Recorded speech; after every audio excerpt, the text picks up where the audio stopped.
Nama Kathy Kleiner Rubin mungkin terdengar asing bagi Anda, tapi tentunya Anda tahu tentang pembunuh berantai yang mencoba menghabisi nyawanya. Kathy Kleiner Rubin bisa dibilang bak bernyawa 9. Kata penyintas layak disematkan kepadanya. Saat Kathy menginjak usia ke-12 tahun, dia divonis menderita lupus, penyakit kronis yang menyerang kekebalan tubuh. Kathy kecil harus menjalani perawatan kemoterapi. Setelah melewati masa pemulihan, Kathy menikmati hidupnya sebagai anak kampus, tepatnya di Universitas Negeri Florida pada tahun 1978. Suatu malam, seorang pria asing memasuki asramanya. Pria itu tidak lain adalah Ted Bundy, si pembunuh berseri. Dalam insiden berdarah yang menyusul kemudian, 2 teman satu asrama Kathy tewas terbunuh. Kathy dan teman sekamarnya menderita luka parah. Setelah peristiwa yang menimpanya itu, Kathy bertekad untuk hidup normal, sampai-sampai putranya sendiri tidak tahu sang ibu selamat dari kekejaman Bundy hingga usianya 37 tahun. Kathy berkolaborasi dengan jurnalis Emil, menulis kisahnya dalam sebuah buku berjudul A Link in the Dark. Kita lanjut ke cerita yang sebenarnya.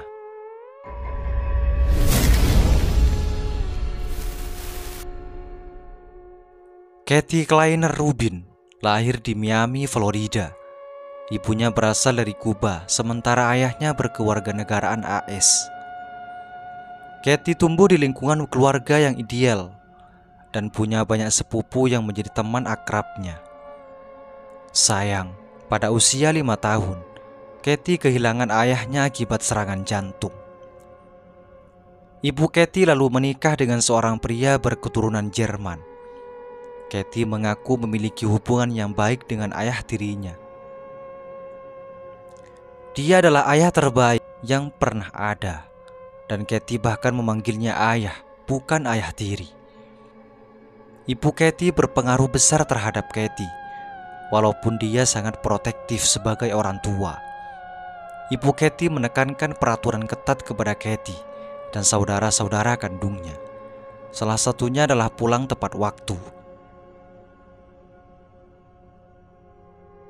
Saat dirinya berumur 12 tahun, Kathy tiba-tiba saja merasa tidak enak badan.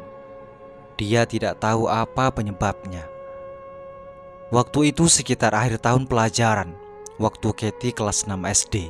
Badannya luar biasa letih. Kathy tidak punya tenaga untuk melakukan apapun. Usai jam sekolah, Kathy selalu pulang dan tidur dalam keadaan demam. Seorang ahli kesehatan anak merekomendasikan orang tua Kathy untuk membawanya ke rumah sakit. Meski dirawat di sana selama lebih dari 3 bulan, dokter-dokter di sana tidak dapat mendiagnosa penyakit Kathy. Para dokter tahu ada sesuatu yang menyerang tubuh Kathy, tetapi mereka tak yakin bagaimana cara memulihkannya. Orang tua Kathy pun disarankan untuk membawa Kathy pulang. Tim dokter tidak tahu berapa lama lagi dia bisa bertahan hidup. Kathy kemudian diagnosis lupus, sebuah kondisi di mana sistem kekebalan tubuhnya menyerang jaringan-jaringan yang sehat.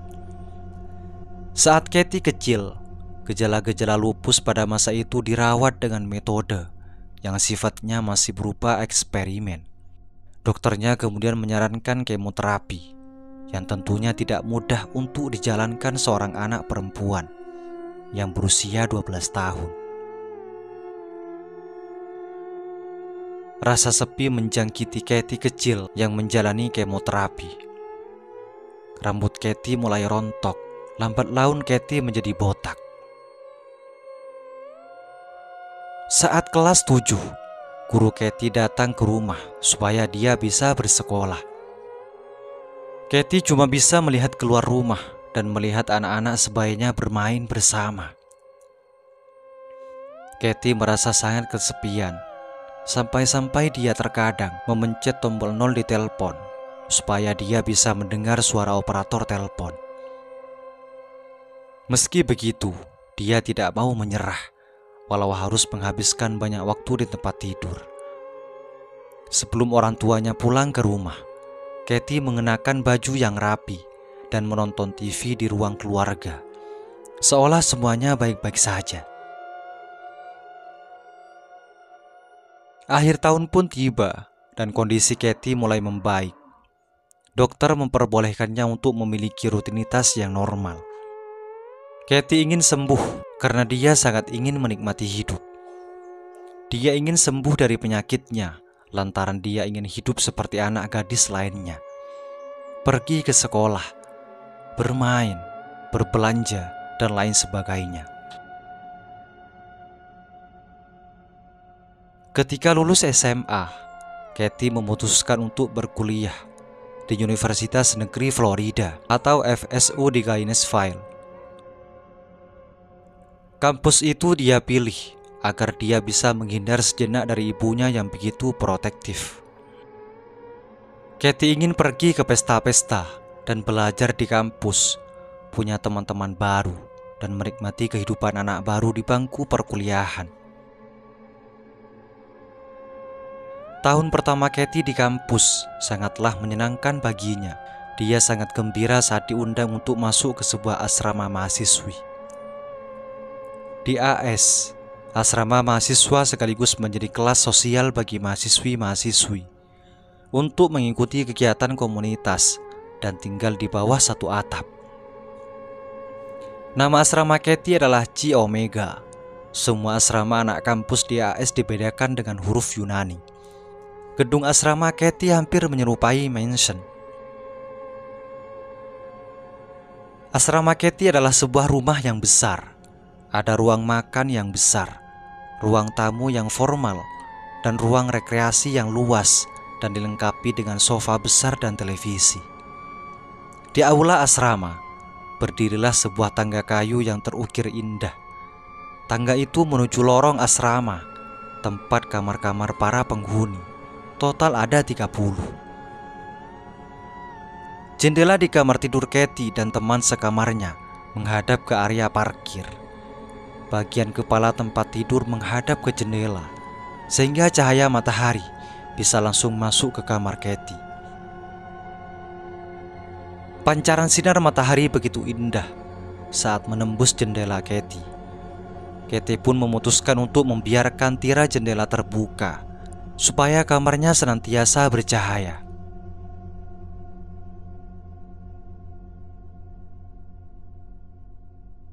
Kala itu, Amerika Serikat dibuat geger oleh berbagai kasus pembunuhan terhadap perempuan di beberapa negara bagian, terutama di pantai bagian barat.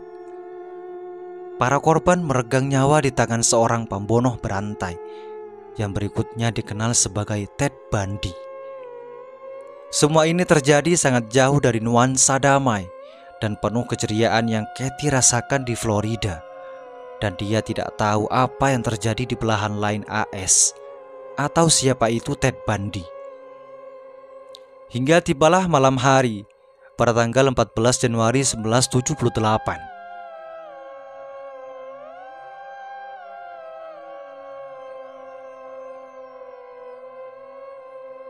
Pada suatu hari, tepat hari Sabtu, Katie menghadiri pesta pernikahan salah seorang kenalannya. Setelah resepsi selesai, Katie ingat ada ujian kalkulus pada Senin. Dia pun kembali ke kamar asramanya. Katie melihat teman seasramanya sedang belajar. Keduanya pergi tidur. Sekitar jam 11.30 malam, seseorang memasuki aula dengan mendobrak kunci dan menaiki tangga. Dengan membawa sebatang kayu, orang ini mulai mendatangi kamar-kamar tidur asrama. Pria ini memasuki kamar tidur kawan Katie yang bernama Margaret Bowman. Bowman pun dihantam dengan batang kayu sebelum dicekik hingga tewas. Korban berikutnya adalah Lisa Levy. Pintu kamarnya terbuka lebar dan si penyerang masuk dengan leluasa. Lisa dipukul dengan batang kayu yang sama. Dia sempat digigit sebelum tewas.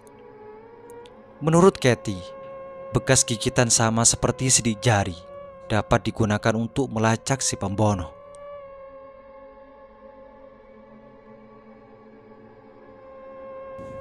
Si penyerang rupanya belum puas. Dia memasuki kamar tidur Kathy dan teman sekamarnya.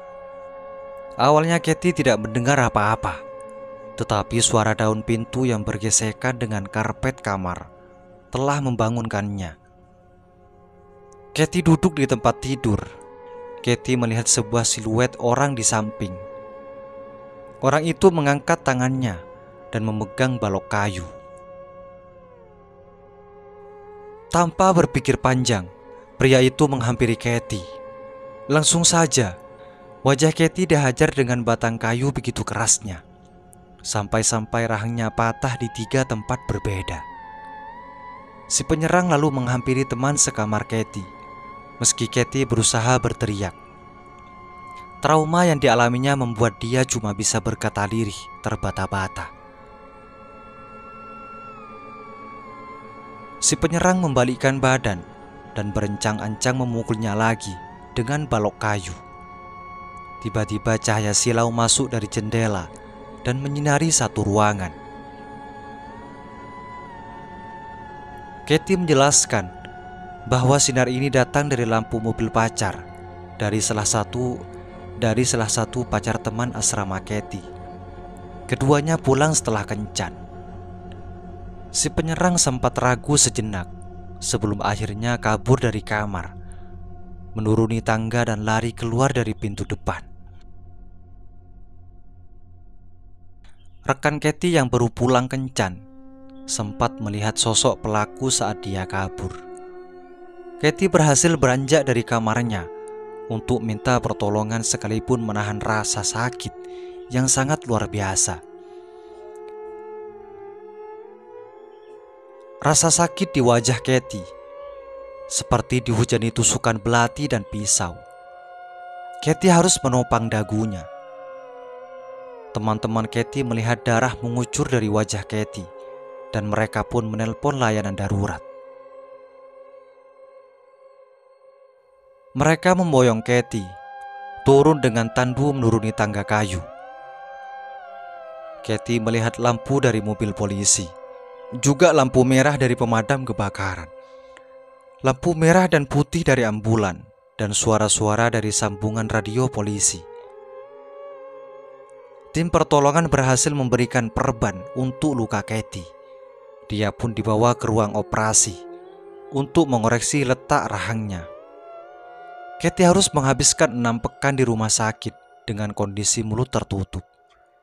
Dia harus makan makanan cair menggunakan sedotan. Kathy bertekad untuk pulih, baik secara fisik maupun psikis. Sekalipun luka-luka yang dialaminya amatlah berat. Pada bulan Juli pada tahun 1979, Kathy harus berhadapan dengan penyerangnya dalam ruang persidangan. Tak lama setelah membunuh Margaret Bowman dan Lisa Levy dan membuat Kathy dan teman sekamarnya menderita luka parah, Ted Bundy pindah ke Florida bagian tengah.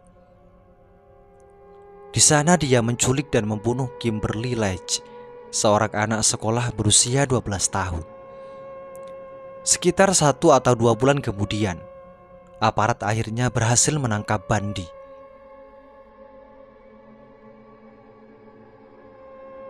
Dari bangku saksi, Kathy mengisahkan serangan Bundy di asramanya. Dia mengamati Bundy duduk di meja di hadapannya dengan tampang seolah-olah dia bisa lolos dari jeratan hukum. Walaupun Kathy tidak dapat mengidentifikasi Bundy, kesaksian Kathy dan kesaksian-kesaksian lainnya plus bukti forensik berhasil memenjarakan si pembunuh berantai.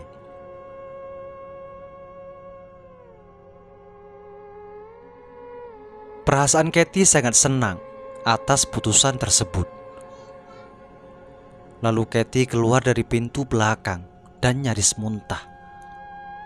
Juri persidangan hanya butuh kurang dari 7 jam untuk berembuk sebelum menyatakan Ted Bundy bersalah atas 2 pembunuhan dan 3 kasus percobaan pembunuhan. Ted Bundy juga disidang dan dinyatakan bersalah untuk kasus-kasus kejahatan lainnya. Butuh waktu hampir 10 tahun sebelum hukuman mati Ted Bundy dijalankan. Dalam kurun waktu ini, Kathy menikah, punya anak laki-laki yang dinamainya Michael.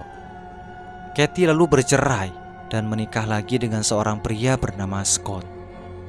Ted Bundy meregang nyawa setelah dihukum mati dengan kursi listrik di Florida pada Januari 1989. Kathy diundang untuk menyaksikan eksekusi mati Bundy, tetapi dia menolaknya. Meski begitu, Kathy dengan ditemani Scott tetap mengikuti pemberitaan tentang eksekusi Bundy di TV. Kathy mulai menangis sejadi-jadinya, menangisi para korban, semua perempuan yang dihabisinya, dan meninggalkan kita semua terlalu cepat. Sejak saat itu, Ted Bundy seolah menjadi tokoh kultus. Dia diabadikan lewat buku-buku, dokumenter, dan bahkan film. Ted Bundy digambarkan sebagai pria yang menawan dan cerdas, yang menyia-nyiakan hidupnya. Bagi Kathy, Bundy bukanlah pria menawan, melainkan pria kesepian dan sakit jiwa. Perilaku Bundy selagi kecil seolah meramalkan kejahatannya sebagai pria dewasa. Perasaan Kathy menjadi lapang begitu dia bisa yakin bahwa Bundy tidak bisa lagi menyakiti siapapun.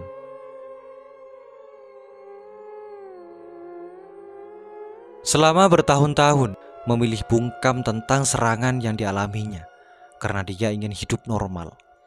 Kathy bahkan tidak mengungkapkan masa lalunya ini kepada anaknya, yaitu Michael, hingga putranya itu berusia 37 tahun. Kathy akhirnya diwawancarai majalah Rolling Stone dan Michael membaca artikel tersebut. Dia merasa akhirnya bisa benar-benar lepas atas apa yang terjadi di antara dirinya dan Bundy. Dia ingin menjadi normal, bukan hanya untuk Michael, melainkan juga bagi keluarganya. Kathy bukan hanya penyintas salah satu pembunuh terkeji dalam sejarah Amerika Serikat. Dia juga bertahan hidup dari serangan lupus pada umur 12 tahun, juga kanker payudara pada usia 34 tahun. Saya selalu berkata, Anda harus terus berjuang. Saya sekarang sudah berumur. Menurut saya, Anda harus selekas mungkin bertahan dan melewati segala rintangan, sebab ada hal yang baik menanti Anda, ucap Kathy. Semoga bermanfaat. Assalamualaikum warahmatullahi wabarakatuh.